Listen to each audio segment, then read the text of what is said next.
দেখো তোমাদের 1 নম্বরের ক নাম্বারটা রয়েছে, বলছে a equal to x element and n হচ্ছে স্বাভাবিক সংখ্যা, এন মানে কি স্বাভাবিক সংখ্যা, এক্স এক্স স্কোয়ার হচ্ছে 9 থেকে বড় এবং এক্স কিউব হচ্ছে 130 থেকে ছোট তালিকায় প্রকাশ করতে বলছে। এটা রয়েছে হচ্ছে গঠন পদ্ধতিতে, সেট গঠন পদ্ধতিতে রয়েছে, আমাদের তালিকা পদ্ধতিতে প্রকাশ করতে বলছে। দেখো এক্স স্কোয়ার যদি আমরা করি অর্থাৎ বর্গ করলে আমাদের 9 থেকে বড় হবে, আর যদি এক্স কিউব করি অর্থাৎ কোন সংখ্যা যদি কিউব করি তাহলে 130-এর আমাদের ছোট আনতে হবে। তো সেগুলো হতে হবে স্বাভাবিক সংখ্যা, এন মানে কি স্বাভাবিক সংখ্যা। তো আমরা দেখি, দেখো প্রথমে আমরা কি লিখবো, দেখো প্রথমে লিখবো, মনে করে লিখবো এখানে এক্স ইকুয়াল টু, দেখো যদি এক্স ইকুয়াল টু 1 হয়, স্বাভাবিক সংখ্যা কোনগুলো আগে দেখো, স্বাভাবিক সংখ্যা মানে কি 1 থেকে এন ইকুয়াল টু হচ্ছে স্বাভাবিক সংখ্যা 1 2 3 4 5 6 7, এগুলো হচ্ছে কি স্বাভাবিক সংখ্যা। তাহলে এন এর যেহেতু আমাদের এন দিছে স্বাভাবিক সংখ্যা, তার মানে এগুলো আমাদের অ্যাপ্লাই করতে হবে। তাহলে এক্স ইকুয়াল টু যদি 1 হয় তাহলে আমাদের এক্স স্কোয়ার ইকুয়াল টু কত হয়, এক্স স্কোয়ার ইকুয়াল টু হয় হচ্ছে 1 স্কোয়ার ইকুয়াল টু হচ্ছে 1ই হয়। আবার যদি এক্স কিউব করি, দেখো এক্স কিউব করি যদি তাহলে হয় 1 cube 1 cube 1 cube equal to কত হয়, দেখো এখানে যদি 1 কিউব করি তাহলে কত হয়, দেখো 1 কিউব মানে কি 1ই হয়। এইগুলো আমরা মিশাই, দেখো তারপর আমরা কি লিখি 2 লিখি, দেখো এক্স ইকুয়াল যদি 2 হয় তাহলে আমাদের 2 এ তাহলে কত হবে, এক্স স্কোয়ার ইকুয়াল টু কত, এখন তাহলে 2 এর পর যদি স্কোয়ার করি তাহলে কত হয়, 2 দুগুণ 4 হয়, এখানে আমরা 4 লিখব। তারপরে আমরা এক্স কিউব যদি করি তাহলে 2 এর পর আমাদের কিউব দিব, যেহেতু আমাদের এক্স স্কোয়ার এবং এক্স এর কিউব আমাদের মান নির্ণয় করতে বলছে, তাই সেজন্য আমরা স্কোয়ার দিচ্ছি এবং কিউব দিচ্ছি। দেখো কিউব যদি করি তাহলে আমাদের 2 হচ্ছে 3 বার গুণ, দেখো 2 হচ্ছে 3 বার গুণ, তাহলে 2 দুগুণ 4 4 দুগুণ 8, তাহলে এখানে হবে হচ্ছে 8। তারপরে দেখো এক্স ইকুয়াল টু যদি 3 হয় তাহলে এক্স স্কোয়ার ইকুয়াল টু, দেখো এক্সের তাহলে 3-র উপর কত স্কোয়ার, তাহলে 3 3 এখানে হবে 9। আবার দেখো এক্স কিউব ইকুয়াল টু হচ্ছে আবার কত হয়, দেখো 3-র উপর এখানে কিউব, তাহলে কত হয় 3 3 9, 3 9 27, এখানে হয় হচ্ছে 27। দেখো 3টা 3 গুণ, 3টা 3 গুণ, তাহলে 3 3 9, 3 3 9 27, তাহলে হয় এখানে 27 লিখছি। তারপর দেখো এক্স ইকুয়াল টু যদি 4 হয়, 4 হলে তাহলে এক্স স্কোয়ার ইকুয়াল টু হচ্ছে 4 স্কোয়ার, তাহলে এখানে হবে হচ্ছে 4 স্কোয়ার মানে কি 16 হবে, 2টা 4 গুণ, সে 4 দুগুণ 8 কিন্তু হবে না, 4 2টা স্কোয়ারের মাস মানে 2টা 4 গুণ, তাহলে এখানে হবে 16।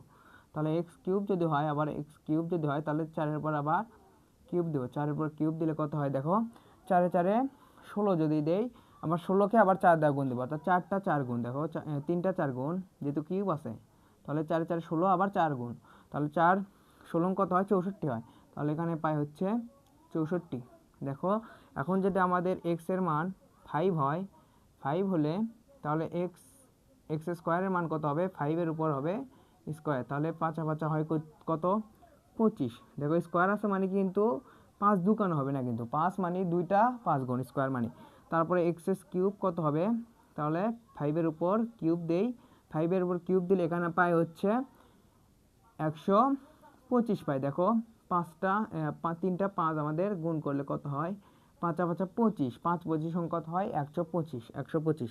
তারপরে এক্স এর মান যদি আমরা 6 দেই তাহলে হয় হচ্ছে, দেখো এক্স স্কোয়ারের মান হচ্ছে কত হয়, 6 স্কোয়ার ইকুয়াল টু কত হয় 6 6 36 হয়, অর্থাৎ 2টা 6 গুণ 636। তারপর দেখো এক্স কিউবের মান কত হয়, ইকুয়াল টু হচ্ছে 6-এর পর হচ্ছে কিউব, তাহলে কত হয় 6কে যদি কিউব করো অর্থাৎ 6 3টা 6 গুণ, 6 গুণন 6 গুণন 6 6 6 36, আবার 6-এর সাথে 36-এর গুণ, তাহলে কত হয় 216 হয়, 216।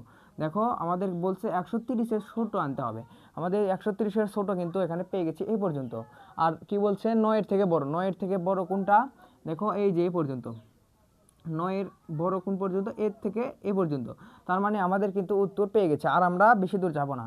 তাহলে আমাদের কি করতে বলছে, এক্স কিউবের মান কত হবে 130-এর চেয়ে ছোট, এদিকে হচ্ছে ছোট মান, এদিকে হচ্ছে বড়, 130-এর থেকে এক্স কিউবের মান হচ্ছে ছোট, তারপরে আমাদের এখানে বেশি হয়ে গেছে, তার মানে এ পর্যন্ত নিব। দেখো এ পর্যন্ত হচ্ছে উপর দিকে আমাদের মান।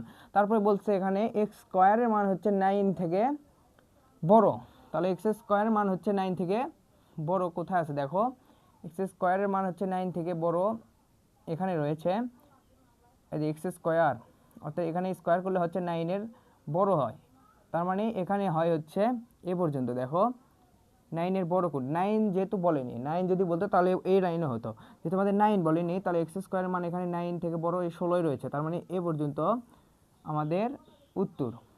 দেখো 9 থেকে এক্স স্কোয়ারের মান হচ্ছে 9 থেকে বড়, এক্স স্কোয়ারের মান আমার 9 থেকে বড় হচ্ছে নিচে, এগুলো নিচের দিকে, আর 130-এর হচ্ছে এক্স কিউবের মান হচ্ছে 130-এর থেকে ছোটো, তার মানে 130-এর থেকে ছোটো হচ্ছে উপর দিকে, তাহলে এই দুই লাইনের আমাদের হচ্ছে উত্তর। তাহলে দুই লাইনের আমাদের কোনটা কোনটা উত্তর দেবো, এই যে এক্স এর মান আমরা যে দুইটা পেয়েছি এই দুইটা হচ্ছে আমাদের উত্তর। তাহলে এক্স এর মান আমরা কত কত দিয়েছি 4 এবং 5, তাহলে আমরা কি লিখতে পারি দেখো, উত্তর লিখতে পারি এ ইকুয়াল টু লিখতে পারি 4 এবং হচ্ছে 5। দেখো খুব সহজে আমরা নির্ণয় করলাম। আর একবার কি বোঝাবো, দেখো এখানে বলছে এক্স এর মান স্বাভাবিক সংখ্যা হবে এবং এক্স স্কোয়ার যদি করো তাহলে 9-এর থেকে বড় হতে হবে, এবং এক্স এর কিউব যদি করো তাহলে 130-এর চেয়ে আমাদের ছোটো আনতে হবে। তাহলে আমরা এখানে এক্স স্কোয়ার করছি এবং কিউব করছি। দেখো এক্স স্কোয়ার আমাদের 9-এর থেকে বড় কোনটা, এখানে যদি বলতো এখানে একটা সমান দিত যে 9ও হবে, তার মানে আমাদের 9-এর এই জায়গাতে নিতাম, কিন্তু আমাদের 9-এর এখানে নিচে দাগ নেই, মানে 9-এর থেকে বড় বলছে, তার মানে আমাদের 9 হবে না, 9-এর বড় নিচে কোথায় আছে, 9-এর বড় 16 আছে, তার মানে এখান থেকে হবে। আর বলছে কিউব করলে 130-এর চেয়ে ছোট হবে, এখানে কিউব করছি দেখো 130-এর চেয়ে ছোট 125, যেহেতু আরও হতো, কিন্তু এটা হচ্ছে 130-এর চেয়ে 216 হচ্ছে বড়, তার মানে এটা লেখা যাবে না। তাই এ পর্যন্তই আমাদের ছোট মান। তাহলে আমরা এই দুইটাই হচ্ছে আমরা পেলাম হচ্ছে উত্তর। তাহলে এগুলো আমরা কোনটা লিখবো, এক্স এর মান আমরা যেটা ধরছি, এই যে এক্স এর মান এত হলে, তাহলে এই দুইটা আমরা উত্তর, তাহলে এই দুইটা আমরা উত্তর পেলাম, এটাই হচ্ছে অ্যান্সার। আশা করি বুঝছো। দেখো পরের অঙ্কটা আমরা করি।